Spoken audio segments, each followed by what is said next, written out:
Hi guys, welcome to my channel Math for Teens. Today we're going to be deriving the Euler-Lagrange equations. To get started, we're going to ask ourselves a pretty simple question. If you have 2 points, A and B, what is the curve that minimizes the distance between the 2 points? And we're asking this question assuming that there's no friction and no gravity. So would it be S1, for example? Would it be S2, S3, S4, etc., etc.? And now, intuitively, you probably have already guessed that the answer is S1, a straight line. But we don't really understand why, at least I didn't, without this method. You kind of just think, well, a triangle, it's faster to go a straight line than go like this and like this. This also happens to be an axiom in Euclidean geometry, so it's kind of hard to prove, but today we're going to do that. So let's forget about our straight line, and let's start by defining a curve.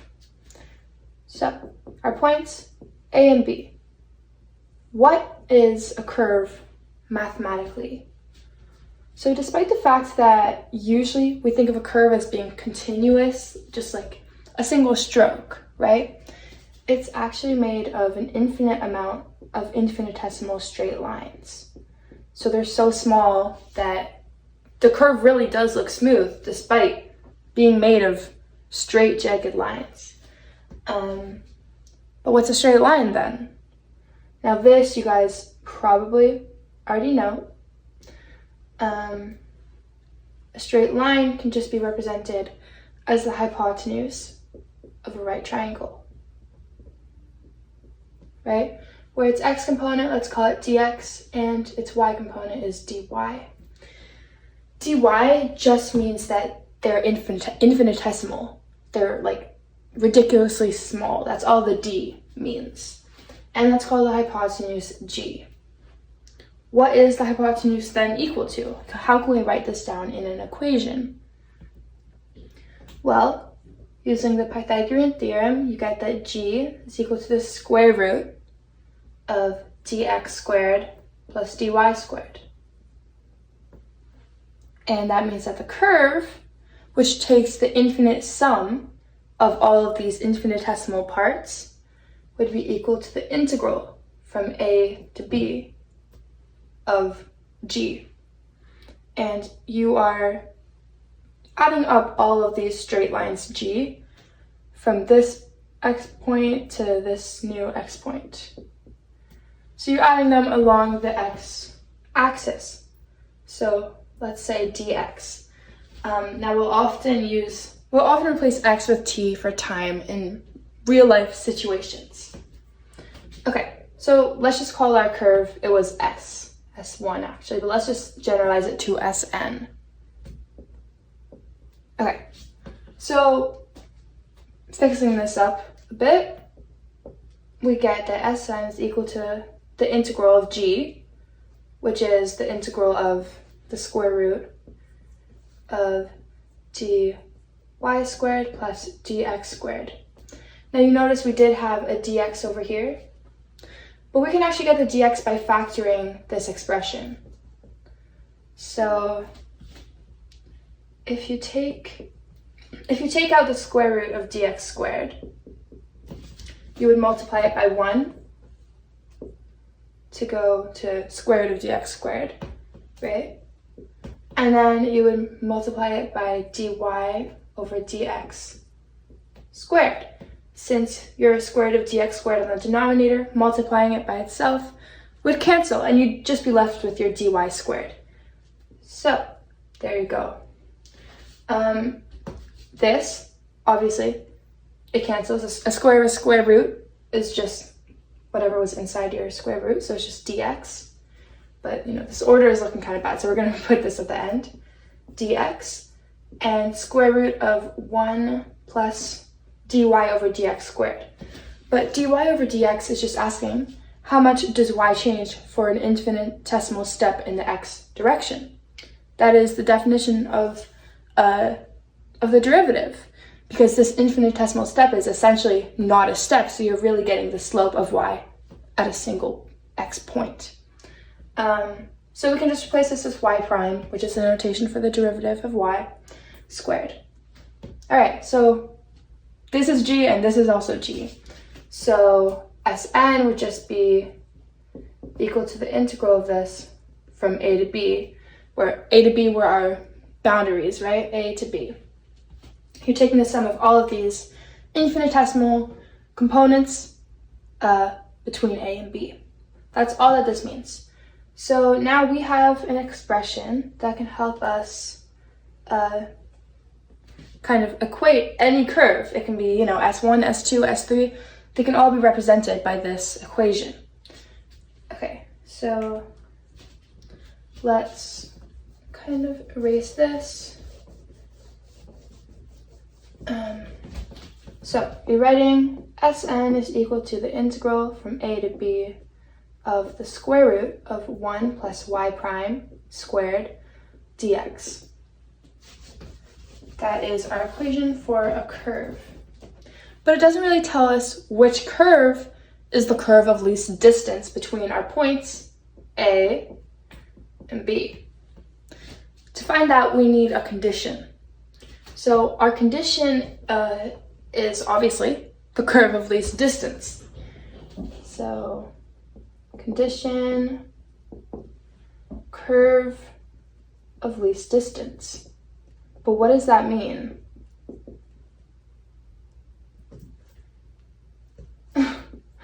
What does curve of least distance mean mathematically?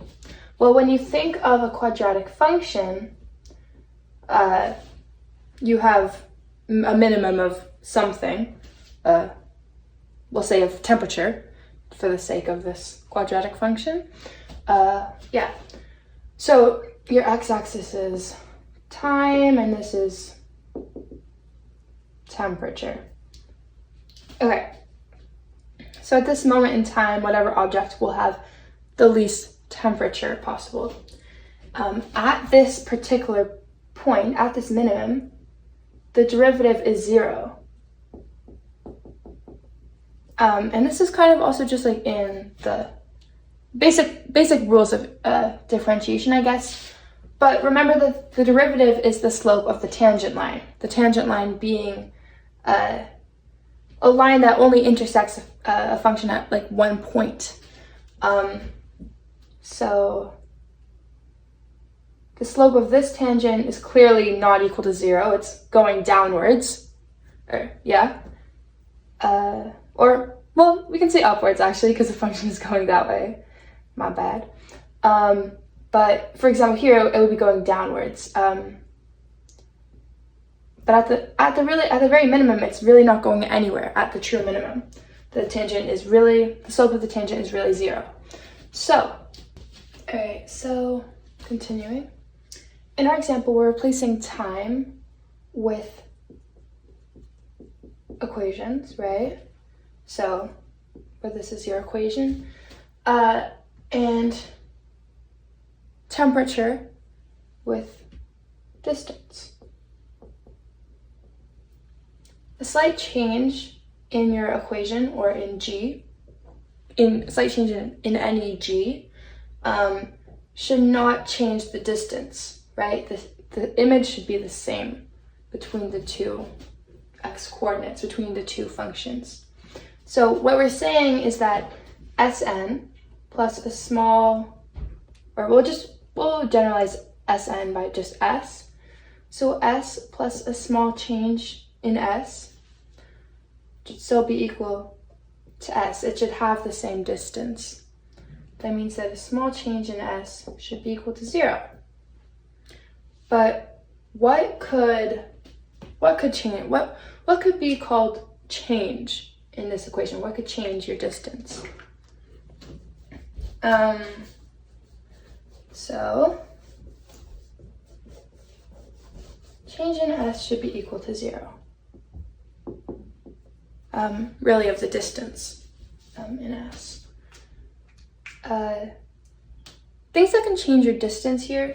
since the equation of our curve depended on g, it was the integral of g, where g was the square root of 1 plus y prime squared dx. Obviously, changing y prime will change the value of g, which, since you're taking the sum of all these g, it will change the distance of your curve.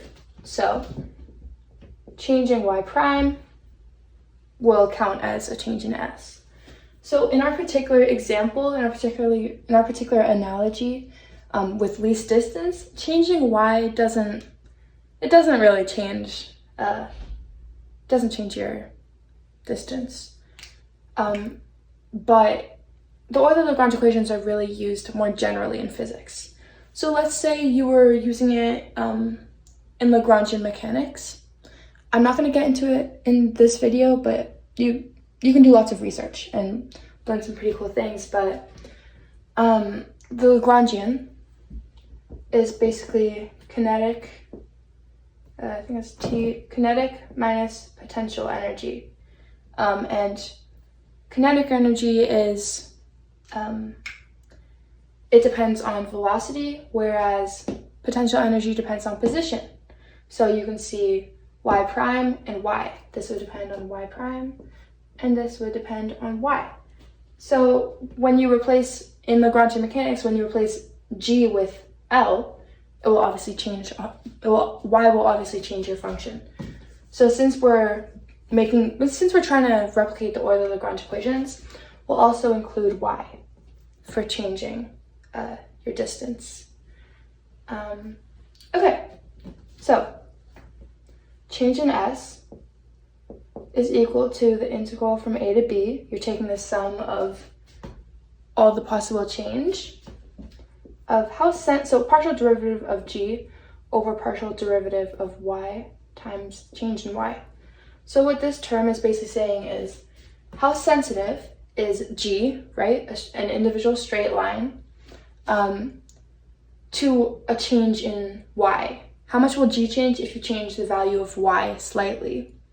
And then you multiply that by the actual amount of change in y. So you can see how much this change in y actually will affect g. And you can do the same for y prime. So how sensitive is g to a change in y prime multiplied by the amount of change in y prime? And yeah, you obviously do this from the same bounds from a to b.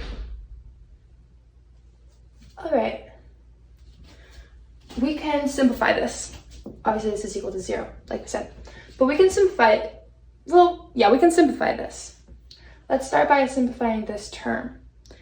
So if you look at this, you can see something that's not being differentiated and something that is, right, with the y prime.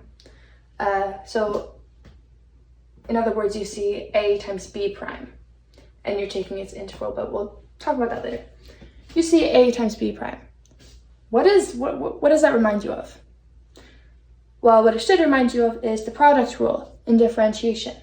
So d over dx of ab is equal to a prime times b plus ab prime.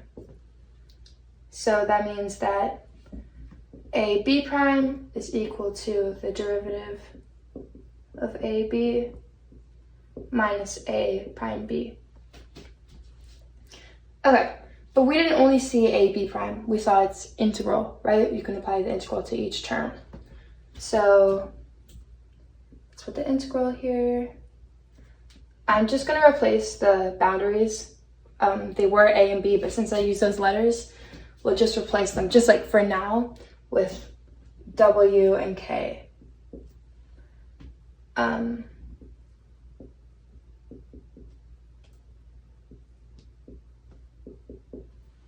Okay. So let's now sub in, these terms for a and b. So you get the integral of partial derivative of g over partial derivative of y times change in y, right? We removed the y prime because the y prime only appeared because you were taking the derivative of b, is equal to from w to k is equal to the integral of the derivative of partial derivative of g over partial derivative of y.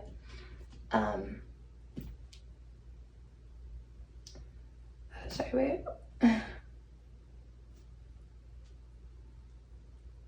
Oh yeah, no, sorry. Is equal to, times change in y plus integral of partial derivative of g over partial derivative of y times y prime, which is just what we saw here. Now let's do the same thing we did to over here. So we're just going to move it around with the integral from w to k of partial derivative of g over partial derivative of y times change in y prime becoming equal to this term minus this term. But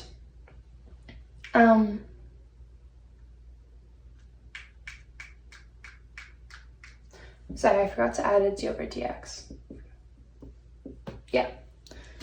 Sorry about that. But the integral of a derivative, it cancels, right? Because the integral asks, given this derivative, what must have been the original function? So you lose the derivative and you get right back to your original function. But it's not just equal to your original function. It's the difference of your function at this x value, k, and this x value, w. But the thing is, I'm not even gonna write this down because we know that there's no change in our function at its extremities, a and b. You're not changing your starting position and you're not changing your ending position. So this just goes straight to 0, which means that this term is simply equal to the negative of this term. So let's write that down. It's equal to w to k integral of the derivative of partial derivative of g over partial derivative of y times change in y. Okay, perfect. So we can sub this over here back into our equation for the change in your functional s. And let's also now do a simple factoring. Each of these terms have change in y in them, so we'll just add change in y to the end with your dx. And okay, so we'll multiply both of them. So it amounts to the same thing. Minus d over dx. Now I'm just subbing this into here. Of partial derivative of g over partial derivative of y. I guess I don't need this. So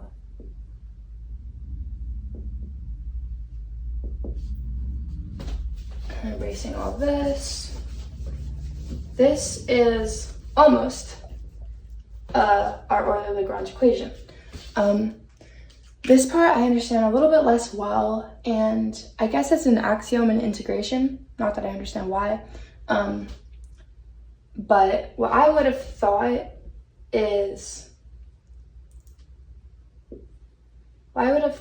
that just because the integral is equal to 0, I didn't know that meant that your integrand has to be equal to 0, because let's say between two x points, let's say at this x point is equal to 5, your integrand, but at the next it was equal to -5, they would cancel. So that would make sense that it would be equal to 0, but the integrand itself wouldn't be equal to 0. But the truth is that if your integral is equal to 0, that means that your integrand is equal to 0. And this is how you get your Euler-Lagrange equation. And it says that, so change in distance should be equal to 0, meaning that the partial derivative of g over the partial derivative of y minus the derivative of partial derivative of g over partial derivative of y must be equal to 0.